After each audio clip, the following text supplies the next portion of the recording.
All right, let's dive in. Today, we are breaking down a really fascinating and, pretty controversial philosophy of attraction from a source known as Grow Habit. Needle. We're going to unpack its core ideas, everything from the mental game to specific psychological moves to really understand the system it's laying out.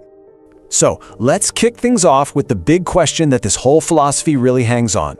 Is attraction just some kind of magic, something you're either born with or you're not? Or is it actually a learnable skill? A code that you can crack if you just have the right psychological keys? And this quote right here, this is the source's answer. It really sets the tone for everything else we're going to talk about. The whole philosophy is built on this one single powerful idea, that being bold, that taking assertive action can completely change the game and rewrite how people see you in any social setting. So here's how we're going to break it all down. First, we'll start at the very beginning with the foundation, mindset. Then we'll get into a specific psychological toolkit. After that, we'll look at a pretty wild formula for creating emotional investment, see how the source suggests just rewriting the social rulebook, and finally, we'll cover the power of leaving things unfinished. First up, mindset. According to this philosophy, everything, and I mean everything, starts with your internal beliefs. Think of it like the operating system for your actions. Before you use any technique or any tactic, it all comes down to how you see yourself and the world around you. Okay, so this slide just lays the core argument out perfectly.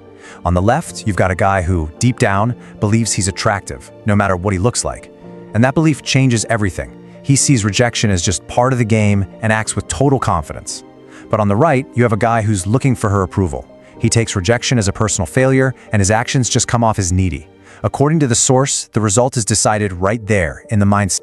So, the big question is, how do you actually build this kind of confidence?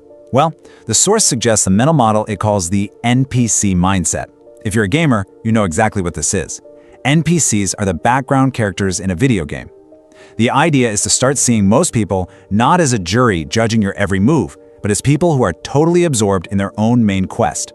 The claim is that when you truly internalize this, that fear of what other people think just starts to melt away.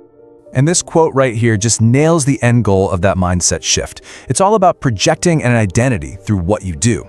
The logic is simple. If you act bold, if you act like a leader, you present yourself that way, and eventually, people start to believe it and treat you that way. So once you've got that mindset locked in as your foundation, the source then provides a whole toolkit of specific psychological tactics you can actually use when you're engaging with someone. The first tool is called the fractured compliment. Now, this is different from just a simple, flat compliment like, "Hey, you're funny." This technique adds a twist. It gives real praise, but then it adds a small condition, a little crack that throws the other person just slightly off balance. The goal here is to make your validation seem more valuable, like something they have to earn. And here's a perfect example straight from the source. You're actually funny. That's the genuine praise. But then comes the crack. Most girls rely on being cute. See how that sets a standard? It implies he's seen a lot of others who don't measure up. And that last part, keep it, that reinforces his position as the one who's judging.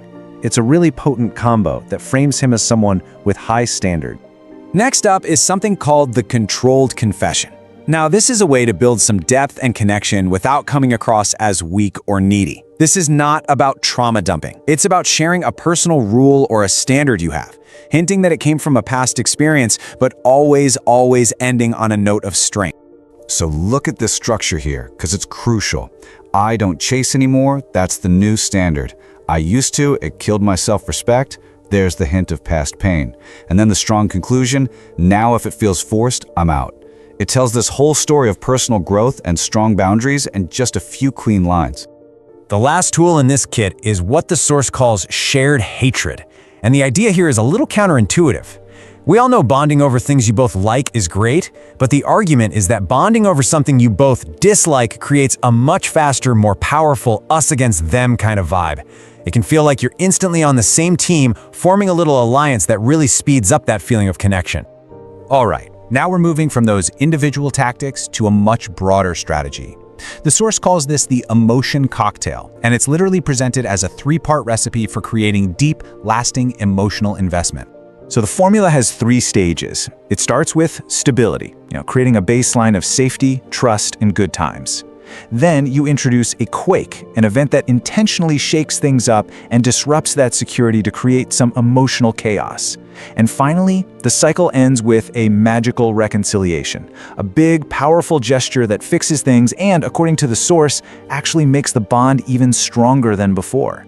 The theory is that repairing a crack makes something stronger than if it had never been broken at all. To make this less abstract, the source tells the story of Paul and Luna.